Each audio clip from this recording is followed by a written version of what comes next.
respecta, por ejemplo, al sistema de pensiones de capitalización individual, bueno, ustedes saben que también es necesario modificar el artículo 24 de la ley. Yo no sé si ustedes han oído comentar que el artículo 24 de la ley 8701 establece que para que una resolución pueda ser aprobada por el Consejo Nacional de Seguridad Social, tiene que contar con la mayoría de los votos presentes, pero siempre que se cuente con el voto favorable de un representante de los empleadores, de un representante de los trabajadores y de un representante del gobierno. O sea, un representante de cada uno de los sectores que tienen presencia en el Consejo Nacional de la Seguridad Social, que son el gobierno, los trabajadores y los empresarios. Exactamente. Pero además, el grave problema es el poder de veto. Eso, o sea, con uno de los sectores que se oponga, ya esa resolución no puede ser aprobada. O sea, aquí a nuestro invitado, sí, señor, el señor es Francisco Aristi, él es abogado, especialista en seguridad social, es una persona muy vinculado a la seguridad social desde el inicio de la aplicación de la ley 87-01 que instituyó el Sistema Dominicano de Seguridad Social en nuestro país en el 2021. Damos la bienvenida al doctor Francisco Aristi. Buenos días. Muchas gracias por la invitación. Estoy a su disposición para servirle. Cualquier pregunta. Bueno, eso es un tema, José Tomás, de mucho interés para el ciudadano, sobre todo para los trabajadores, envejecientes. Y me gustaría que usted nos hablara un poquito de la realidad que hay actual, sobre todo con un proyecto de ley, como le dije ya, tras vestidores, como decimos, sí, tras cámaras, un proyecto de ley de seguridad social que todavía descansa en el Congreso y que al parecer los legisladores no les interesa por los intereses económicos de familias y de empresas que hay allí. Me gustaría que usted nos hablara un poquito de la realidad que hay actualmente en República Dominicana. Muchas gracias. Mire, ustedes saben que nosotros teníamos una ley 1896 sobre seguros sociales, que estuvo vigente desde el año 1948 hasta el año 2001, que fue promulgada la ley 8701, que creó el Sistema Dominicano de Seguridad Social. Esa ley 1896, ustedes recuerdan que contemplaba un sistema de pensiones de reparto. Y todos los servicios los otorgaba el Instituto Dominicano de Seguros Sociales. Es decir, el Instituto Dominicano de Seguros Sociales era administradora de fondos de pensiones, era administradora de riesgo de salud, prestaba los servicios de salud, pagaba las pensiones. Pero todos los afiliados, todos los trabajadores que estaban afiliados al Instituto Dominicano de Seguros Sociales tenían que recibir los servicios de salud a través de la red de clínicas del Instituto Dominicano de Seguros Sociales. Los trabajadores no tenían derecho a ir a una clínica privada. Ustedes recuerdan eso. Esa ley era excluyente. Nada más protegía a los empleados privados y hasta determinado tope salarial. La última categoría salarial aprobada por el Consejo Directivo del Instituto Dominicano de Seguros Sociales era 4.003 pesos con 97 centavos. Es decir, 4.004 pesos.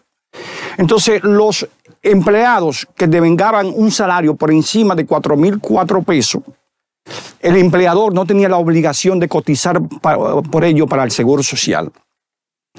No protegía a los empleados públicos. Ustedes se acuerdan que esa ley no protegía, nada más protegía a los empleados del sector privado, ni tampoco protegía a la familia del trabajador. Por ejemplo, esa ley no contemplaba una pensión de sobrevivencia si el trabajador fallecía, para el cónyuge y para los hijos. Bueno, después de tantos años, la sociedad dominicana demandaba de una ley que protegiera a toda la población.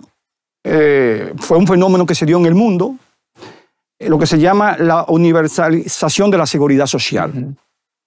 Y el 9 de mayo fue promulgada la ley 8701, que creó el Sistema Dominicano de Seguridad Social. Esa ley creó una serie de instituciones, es plural, creó una serie de instituciones. O sea, que de manera integral trabajan este tema. Exactamente. vamos a decir, el Estado le otorgó una concesión al sector privado en lo que es la administración de los riesgos de salud y la prestación de los servicios de salud. También en la administración de los fondos de pensiones, que son las AFP. Sí, es una concesión que le otorgó el Estado para administrar los riesgos y para prestar los servicios. Ahí estamos, para que el público pueda entender, por ejemplo, el tema de los seguros médicos. Cuando usted va, ¿qué le cubre, qué no le cubre? Y si usted tiene el perfil para que le dé el Estado, en este caso, el seguro médico, y el tema, por ejemplo, de las pensiones, aquellas personas, por ejemplo, sus ahorros, ¿verdad? Durante todo 20 años, 30 años, que le sale en ese sentido, para que el público pueda entender. Ya exacto, correctamente. Doctor, básicamente tres instancias, ¿verdad? La Superintendencia de Salud y Riesgos Laborales, que es la que conocemos como CISALRIL, la Superintendencia de Pensiones, que es la que conocemos como CIPEN, la Tesorería de la Seguridad Social, la llamada TSS, y la Dirección de Defensa de Afiliados, que es la DIDA. Son cuatro instancias importantes. Correctamente, sí. Como bien usted mencionó, ahí hay tres instituciones reguladoras. Creo que no mencionaste el Consejo Nacional de Seguridad Social. Sí, porque es el ente deliberativo. Rector. Exactamente. Hay tres instituciones que son reguladoras, que es el Consejo Nacional de Seguridad Social, la Superintendencia de Salud y Riesgos Laborales y la Superintendencia de Pensiones. La ley establece que las resoluciones de esas instituciones son normas reguladoras del Sistema Dominicano de Seguridad Social. Entonces, con la nueva ley 8701, como bien usted señala, por primera vez en nuestro país se adoptó el sistema de pensiones de capitalización individual. Con la ley 1896, como yo le expliqué, existía un sistema de pensiones de reparto. ¿Cuál es la diferencia entre el sistema de pensiones de reparto y el sistema de pensiones de capitalización individual? En el sistema de pensiones de reparto solamente hay una cuenta donde se depositan los fondos de pensiones de todos los trabajadores. En el sistema de pensiones de reparto, las pensiones no dependen de los aportes que haya hecho el trabajador al fondo de pensiones. En el sistema de pensiones de reparto, las pensiones están establecidas por ley. Por ejemplo, la ley 379, nosotros teníamos, antes de la ley 8701, del 9 de mayo del año 2001, nosotros teníamos dos sistemas de pensiones de reparto, que era el sistema de pensiones de reparto de la ley 1896 sobre seguros sociales, que era para los empleados privados, y teníamos el sistema de pensiones de reparto de la ley 379 del año 1981 sobre pensiones y jubilaciones de los funcionarios y empleados públicos. Es decir, era de los empleados públicos. Entonces, cuando se promulgó la ley 8701, se adoptó en el país el sistema de pensiones de capitalización individual. En el sistema de pensiones de capitalización individual, las pensiones no están definidas. Las pensiones dependen de los ahorros que haya acumulado el trabajador en su cuenta de ahorro individual y de su esperanza de vida al momento del retiro. Es decir, las pensiones dependen, por ejemplo, si una persona se pensiona a los 60 años, a los 60 años se verifica cuál es el fondo de pensiones que tiene y se prorratea por su esperanza de vida. En el sistema de pensiones de reparto existen dos opciones que tiene el trabajador para elegir la pensión. Existe una pensión bajo la modalidad de retiro programado. En ese caso, el trabajador deja su fondo de pensión en su AFP, pero asume el riesgo de longevidad y rentabilidad futura. ¿Qué significa eso? Que si se termina ese fondo de pensiones, se terminó su pensión, se deja de pagar su AFP, su pensión o la AFP. Ahora, en el sistema, cuando es de renta vitalicia, es decir, yo le dije que el trabajador tiene dos opciones: retiro programado o renta vitalicia. En la pensión bajo la modalidad de renta vitalicia, el trabajador le ordena a su AFP transferir su fondo de pensiones a una compañía de seguros para que la compañía de seguro asuma el riesgo de pagar una renta vitalicia, una pensión vitalicia. Ese es el sistema de pensiones de capitalización individual, donde, les repito, las pensiones dependen de los ahorros que haya acumulado el trabajador en su cuenta de ahorro individual y de su esperanza de vida. En el sistema de pensiones de reparto no es así. Las pensiones están definidas por la ley. Por ejemplo, la ley 379 del año 1981 establece que si un trabajador, un empleado, tiene de 20 a 25 años de servicio y 60 de edad, le corresponde el 60%, por concepto de pensión, el 60% del promedio de los salarios de los últimos 3 años. Por ejemplo, díganos, por ejemplo, un ejemplo de cuánto sería más o menos, que gane 40,000 pesos, por ejemplo. Bueno, si un trabajador gana 40,000 pesos y durante los últimos 3 años de su vida como trabajador devengaba ese salario, en ese caso le corresponde 6 por 4, 24,000 pesos por concepto de pensión. Si prestó servicio de 20 a 25 años. Ahora, si prestó servicio de 25 a 30 años, la ley establece un 70%. Si el trabajador ganaba 40,000 pesos y el promedio de los últimos 3 años de salario era 40,000 pesos, el 70%, estamos hablando que 7 por 4, 28, su pensión sería de 28,000 pesos. Ahora, la ley establece que si un trabajador tiene de 30 a 35 años de servicio y 60 de edad, la ley establece le corresponde un 80% del promedio de los salarios de los últimos 3 años. ¿Y eso se cumple aquí? Sí, eso se cumple. Se cumple, sí, pero con los salarios, pero muy mínimo, ¿verdad? No, en base al salario que tiene registrado el trabajador en la seguridad social, el salario que está cotizando el trabajador en la seguridad social. Si el empleador lo tiene registrado con su salario real, bueno, la pensión se va a otorgar de acuerdo con los porcentajes que yo le comenté. Sí, pero usted sabe que le puse un ejemplo, pero la realidad que hay en el país es todo lo contrario. O sea, hay personas que, por ejemplo, y discúlpame, José Tomás, tienen de pensión son 8, 9, 10 mil pesos, 11 mil pesos. Usted dice, ¿y cómo una persona sobrevive con 12 mil pesos? Por ejemplo, un envejeciente ya de 60 y pico de años que ya tienen que tomar, por ejemplo, medicamentos para la presión, para el azúcar, y cualquier medicamento ahora te vale 2,000 y pico de pesos y el seguro no te lo cubre del todo. O sea que es penoso lo que está pasando. Sí, indudablemente que como en este país hay bajos salarios, las pensiones son bajitas. Muy bajitas. Pero la tasa de reemplazo es el porcentaje que va a recibir el trabajador por concepto de pensión al momento de su retiro. El porcentaje con respecto al salario. Eso se llama tasa de reemplazo en seguridad social. La tasa de reemplazo va a depender del salario. Si el trabajador gana 10,000 pesos, por ejemplo, y está en el sistema de reparto, vamos a suponer, porque el salario mínimo actual, lamentablemente, público, son 10,000 pesos. Si el trabajador gana 10,000 pesos, evidentemente, si tiene de 20 a 25 años de servicio, la pensión que le van a dar sería de 6,000 pesos. 6,000 pesos. Pero la ley 379 establece que ninguna pensión podrá ser inferior al salario mínimo público. En ese caso, ese trabajador que ganaba 10,000 pesos, al calcularle su pensión, da 6,000 pesos, pero no, al trabajador, a ese trabajador le van a dar una pensión de 10,000 pesos, porque la ley establece que ninguna pensión, la ley 379 del año 1981, establece que ninguna pensión otorgada en virtud de esa ley podrá ser inferior al salario mínimo público. También esa ley establece que ninguna pensión otorgada en virtud de esa ley podrá sobrepasar la suma de 8 salarios mínimos públicos. Si un trabajador, hay muchos trabajadores que tienen, muchos empleados públicos que tienen ese inconveniente con la ley 379 del año 1981 sobre pensiones y jubilaciones. Hay empleados que cotizan, por ejemplo, con 200,000 pesos mensual de salario. Y ustedes saben que la ley 8701, cuando se promulgó, yo estoy en el sistema de reparto, yo no estoy en una FP.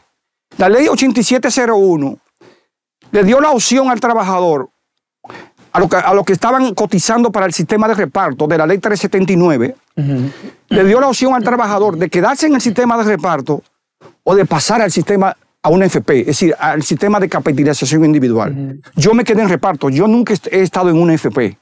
A mí quien me va a pensionar es el Estado, la Dirección General de Jubilaciones y Pensiones del Ministerio de Hacienda, en virtud de la ley 379 del año 1981. Ahora, yo he estado cotizando no importa en el sistema de pensiones que tú estés, ya sea en reparto o capitalización individual, cotizamos igual. La cotización que estableció la ley 8701 para pensiones es 9.97 del salario. De ese 9.97, el trabajador contribuye con un 2.87 de su salario. Si un trabajador gana 10,000 pesos, 287 pesos le descuentan todos los meses para pensiones. Okay. Y el empleador paga el 7.10 para 9.97. Ahora, de ese 9.97, el trabajador se deposita en la cuenta de ahorro individual de cada trabajador el 8.40 de su salario. Si un trabajador gana 10,000 pesos mensuales, todos los meses ahorra 840 pesos. Si un trabajador devenga un salario de 100,000 pesos mensuales, todos los meses ahorra 8,400 pesos. Eso es para su cuenta de ahorro individual. Okay. Usted trabajó por mucho tiempo en la Superintendencia de Salud y Riesgos Laborales. Correctamente. Y aunque hay reclamos por diferentes vías, el movimiento sindical, los trabajadores en sentido general que cuestionan desde el inicio las inequidades e injusticias de esta ley, de la ley 87-01, porque hay expertos que dicen que fue una ley que nació con muchas debilidades, pero bueno, es la ley quizás posible que podíamos lograr en ese momento. Pero hay reclamos para las reformas a esta legislación, la ley 87-01 de Seguridad Social, para mejorar, sobre todo, aspectos importantes en lo relacionado con la cobertura del seguro de salud y riesgos laborales. Por ejemplo, el tema del copago, el tema de los procedimientos médicos que cubre el seguro o no cubre, la discrecionalidad que tienen las ARS, las administradoras de riesgos de salud, para determinar qué medicamento cubre el seguro y qué medicamento no. Esas son debilidades que tienen que ser superadas. Según tengo entendido, usted ha sido autor o coautor de varios proyectos de reformas a la Ley de Seguridad Social. Explíquenos, por favor, cuáles son esos aspectos más importantes que usted entiende que deben ser reformados, modificados y mejorados en beneficio de la clase trabajadora. Bueno, mira, en lo que respecta, por ejemplo, al sistema de pensiones de capitalización individual, bueno, ustedes saben que también es necesario modificar el artículo 24 de la ley. Yo no sé si ustedes han oído comentar que el artículo 24 de la ley 8701 establece que para que una resolución pueda ser aprobada por el Consejo Nacional de Seguridad Social, tiene que contar con la mayoría de los votos presentes, pero siempre que se cuente con el voto favorable de un representante de los empleadores, de un representante de los trabajadores y de un representante del gobierno. O sea, un representante de cada uno de los sectores que tienen presencia en el Consejo Nacional de la Seguridad Social, que son el gobierno, los trabajadores y los empresarios. Exactamente. Pero además, el grave problema es el poder de veto. Eso. O sea, como uno de los sectores que se oponga, ya esa resolución no puede ser aprobada. Entonces, una de las propuestas que yo he hecho es que se modifique el artículo 24 de la ley 8701. Algunos proponen que las resoluciones del Consejo sean aprobadas por mayoría de votos siempre que cuenten con el voto favorable del presidente del Consejo Nacional de Seguridad Social, que es el ministro de Trabajo. Pero yo he elaborado una propuesta más democrática. Que las resoluciones del Consejo sean aprobadas por mayoría de votos siempre que cuente con el voto favorable del presidente del Consejo y de un representante de los empleadores o de los trabajadores. Fíjense que dije O, no dije I. ¿Comprenden? Es decir, en ese caso, la resolución del Consejo sería aprobada si cuenta con el voto favorable de del presidente del Consejo y de un representante de los empleadores. O si la resolución cuenta con el voto favorable del presidente del Consejo y un representante de los trabajadores. De modo que si la resolución, la propuesta, afecta a los empleadores, pueda ser aprobada siempre que cuente con el voto favorable del presidente del Consejo y de un representante de los trabajadores. Okay. Entonces, esa es una de las propuestas que hemos hecho. Las pensiones, por ejemplo. Ay, Dios. Nosotros tenemos, oye, la gente, ustedes saben que muchos comentan que los trabajadores al momento de su retiro, luego de cotizar 30 años y retirarse a los 60 años de edad, que la ley establece el retiro a los 60, van a recibir una pensión de un 22 a un 25% de su salario como tasa de reemplazo. De acuerdo con los ejercicios que yo he hecho, si un trabajador cotizara 30 años en este sistema de pensiones de capitalización individual y se retirara a los 60 años, recibiría una pensión equivalente al 35.3% de su salario. Por ejemplo, si un trabajador ganara 100,000 pesos y cotizara 30 años y se retira a los 60, ese trabajador va a recibir una pensión de 35.300 pesos, 35.3% de su salario. Que es una pensión muy bajita.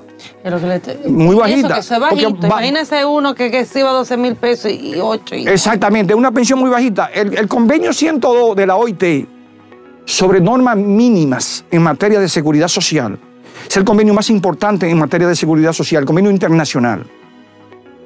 Establece la obligación de los estados de garantizar las pensiones con una tasa de reemplazo de un 40%. Entonces, aún un 35.3% está por debajo de la tasa de reemplazo que establece el convenio 102 de la OIT, que es un 40%. Pero señores, nosotros tenemos la tasa de cotización más bajita del mundo en materia de pensiones. Yo quiero que ustedes sepan, como yo lo dije ahorita, la tasa de cotización de nosotros es 9.97 y la ley establece que el trabajador ahorra de ese 9.97 el 8.40. En España, la tasa de cotización en materia de pensiones es un 28%. Ya te saben. Un 23% el empleador y un 5% el trabajador. Por eso pueden retirarse con una pensión digna, una pensión digna. En Brasil... Tienes que matarse aquí para poder retirarse y no te van a dar una pensión digna, José Tomás. En Brasil, la tasa de cotización es 31% de pensiones. El 21% contribuye al empleador y el 10% al trabajador de su salario. Ay, Dios. En Colombia hay un 16%.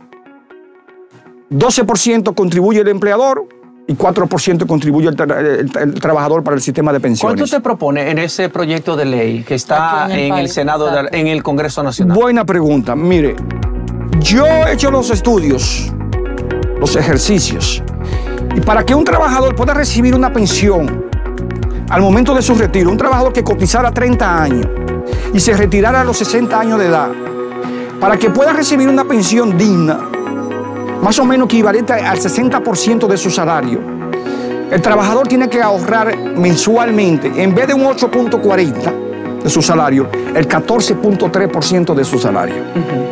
Entonces, por consiguiente, la tasa de cotización se elevaría a un 16%. A un 16%, por las otras partidas que establece la Ley de Seguridad Social. Porque de ese 9.97 hay una partida que es 0.07 que es para financiar las operaciones de la Superintendencia de Pensiones. Porque la Superintendencia de Pensiones no recibe un subsidio estatal. Un subsidio. No recibe dinero del presupuesto general de la nación. No tiene una asignación presupuestaria. La Superintendencia de Pensiones y la Superintendencia de Salud y Riesgos Laborales se financian con el 0.07 que establece la cotización del seguro de vejez, discapacidad y sobrevivencia, pensiones, y el 0.07 que establece la cotización del seguro familiar de salud. Yo quiero que ustedes sepan que cada seguro, la ley contempla 3 seguros obligatorios para garantizar las prestaciones a los trabajadores. El seguro de vejez, discapacidad y sobrevivencia, que eso es pensiones. Se llama seguro de vejez, discapacidad y sobrevivencia, porque ese seguro establece pensiones por vejez, pensiones por discapacidad, si el trabajador sufre una discapacidad permanente para el trabajo, y pensiones de sobrevivencia. El seguro familiar de salud es el otro seguro que contempla la ley, que contempla como prestación para los trabajadores el plan básico de salud que administran las ARS. La función de las ARS, señores, es administrar el riesgo de la provisión, de la cobertura del plan básico de salud, mediante un pago per cápita establecido por el Consejo Nacional de Seguridad Social. Doctor. Pero además del plan básico de salud, el seguro familiar de salud contempla como beneficio para los trabajadores los subsidios. Si subsidio por enfermedad, si el trabajador se enferma, recibe un subsidio durante el periodo de su enfermedad, de su incapacidad para el trabajo. También contempla el subsidio de maternidad y subsidio de lactancia. Esas son las prestaciones del seguro familiar de salud. Pero también la ley contempla el tercer seguro, vamos a decir así, en el libro 4 de la ley, que es el seguro de riesgos laborales. Doctor, el tiempo lo tenemos encima. Sí. De verdad, yo creo que aquí vamos a tener que hacer una segunda parte porque es un tema muy amplio, un tema sumamente interesante y que usted lo está detallando así, como debe de ser. Así que tenemos que despedirlo. Caramba, de verdad, vuelvo e insisto, es un tema muy importante, José Tomás, y es una realidad que está viviendo el dominicano. Una pensión muy mínima y un seguro que lamentablemente, doctor, no le cubre para nada. Así que, doctor Aristi, gracias por haber estado con nosotros. Vamos a hacer gracias un compromiso para traerlo otra vez, para hacer un programa de una hora con el doctor Francisco Aristi, abogado especialista en seguridad social. Nos ponemos de acuerdo ahora.